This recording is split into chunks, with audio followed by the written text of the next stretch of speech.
Thank you. Backstory. You've seen MASH, right? Everyone here's seen MASH. The Korean War ends. You remember the last episode of MASH? It was a big deal. The war ends in Korea, of course. It's an armistice, which means that it's not peace. It's just a ceasefire. It's a general ceasefire, and the armistice has continued until this day, which means that South Korea and North Korea are technically still at war. They just don't fire shit at each other. In that armistice, in the first paragraph, in subsection D, it says that neither the North nor South may introduce any new, basically, weapons into their arsenals, right? They can only basically set for set, which is a term for replace munitions that already exist that have maybe arrested or whatever. But during the Eisenhower administration, they decided that they were going to introduce nuclear weapons into South Korea and point them in North Korea. Did you know that? So, oh, look at that huge bug. It's fucking awesome. Look at it, it's crawling. He's from North Korea. Okay, so the North Koreans basically, they build all these bunkers, basically waiting to be attacked by nuclear weapons, and they also basically move a lot of forces into what's called the demilitarized zone on the parallel. So let's skip forward to today. Of course, obviously guys with bad haircuts who are megalomaniacs are in charge of that country. I think we can all agree on that.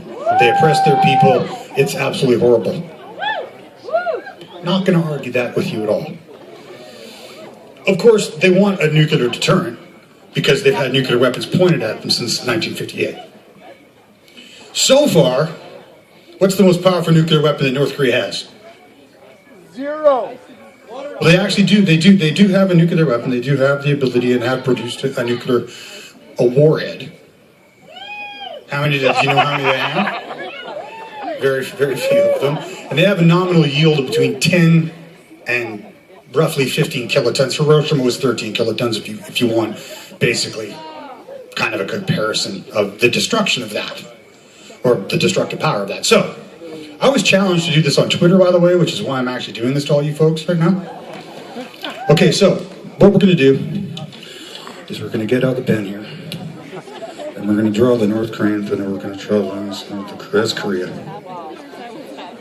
Okay, just don't get phallic.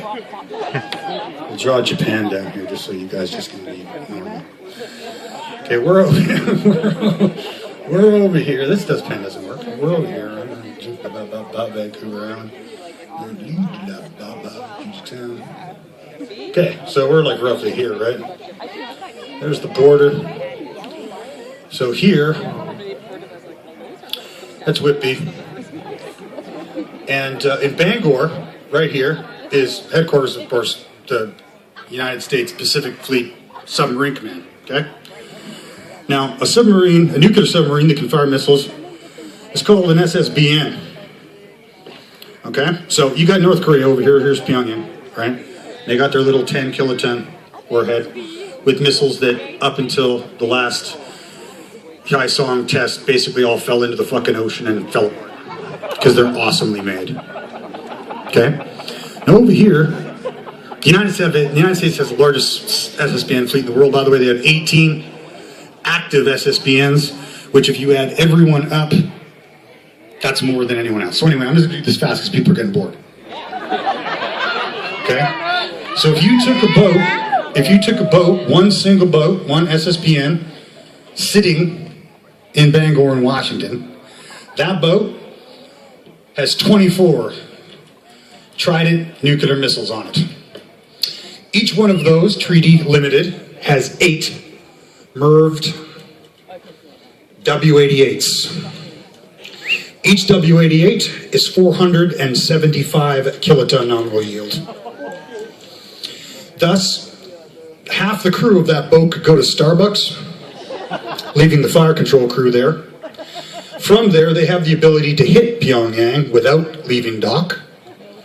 And if they target all of those missiles, MIRV means they can change whatever course they want, right?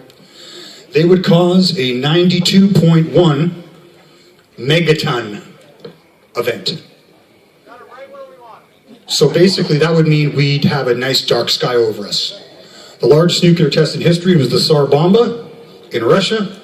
It was 50 megatons. That's what one nuclear submarine, one, can do to North Korea.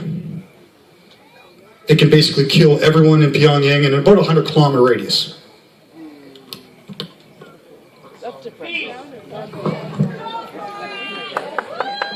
That's all I got.